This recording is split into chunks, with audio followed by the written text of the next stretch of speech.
Silver Lake investment values Reliance Retail at 4.21 lakh crore rupees. It's a sizable investment of 7,500 crore rupees. This was well in the market talks, and now it's happened. A 7,500 crore rupee investment coming into Reliance Retail by Silver Lake. I just want to quickly bring up the Reliance Industries stock price as well. It's perked up in an otherwise weak market, 1% higher, 21.30 thereabouts is where Reliance is currently trading at. So this investment by Silver Lake actually translates to about 1.75% stake in Reliance Retail. And Harsha, the strategy of the group seems pretty clear. After Reliance Jio and reducing debt over there, it's now focused in Reliance Retail, which perhaps is going to be the first group entity to be listed separately. True. I think there is a lot of focus on deleveraging, on monetization of the businesses which are currently unlisted. So to that extent, I think there is more to come, and we do have a large exposure to the company.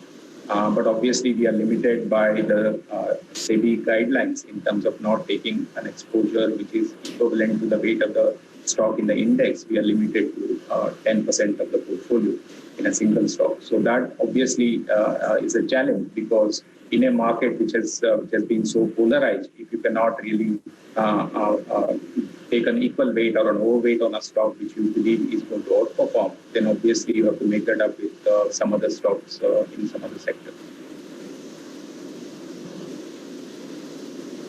Harsha, the question is that for an institutional investor like yours, who has compulsions of a minimum investment you have to make, how do you propose one can really play in the tech space? Because the only tech idea which comes to everyone's mind is Reliance.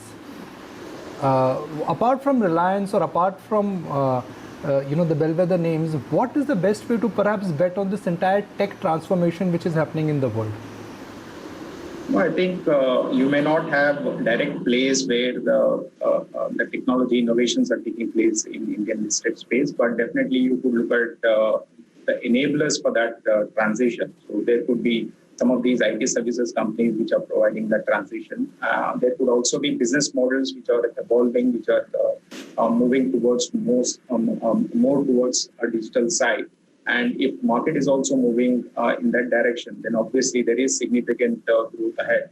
For example, credit card business is something that we really like. I think due to what has happened, people have stopped using or using less of currency notes and spending on the digital payments through digital payments. And credit cards is definitely one of those businesses, and which has a very low penetration, which means that there is a long runway for growth. And also, if the entire portfolio is managed well, it can really have a very high ROEs in the business. So I think well-run credit card businesses will definitely be one of the areas that we will be keen to look at. Okay, fair point. I think that is a sense in, an indication what is there on Harsha's mind. Harsha, now, one thought in the market is that stick to leaders, whether it is pharma, tech, or a combination of pharma, tech, and perhaps the new age businesses. The second thought is that go on the other end, which is you buy a beaten down, cheap, high dividend yield, a stock or a business which is below the intrinsic value, because like they say, uska bhi samay aayega. What would you do? I mean, would you be tempted to keep a balance? Would you avoid one? Would you take one? What are you doing? Nikunj, you have seen us managing money over the years, and our philosophy is pretty clear. We really do not like to take extreme positions, whether in terms of diversification or in terms of concentration or in terms of some of the sectoral views. So to that extent, at this point of time, while we do have some of the defensive or resilient sectors, as you mentioned, IT, pharma, some of those, we also have exposure to some of the sectors where things have not really turned into a normal condition as yet. For example, financials and industrials are the areas where we have really not seen a complete normalization.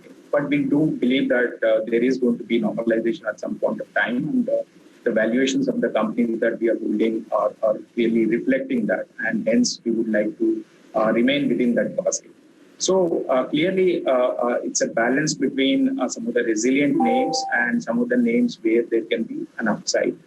Because today things are still uncertain. You really don't know which way the market is going to tilt.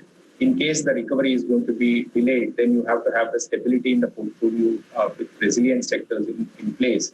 At the same time, if recovery starts to take momentum, then you need to have something in that bucket as well. So we have always been approaching investments from a slightly conservative or middle of the road kind of an approach. And that's what we are doing in these uncertain times.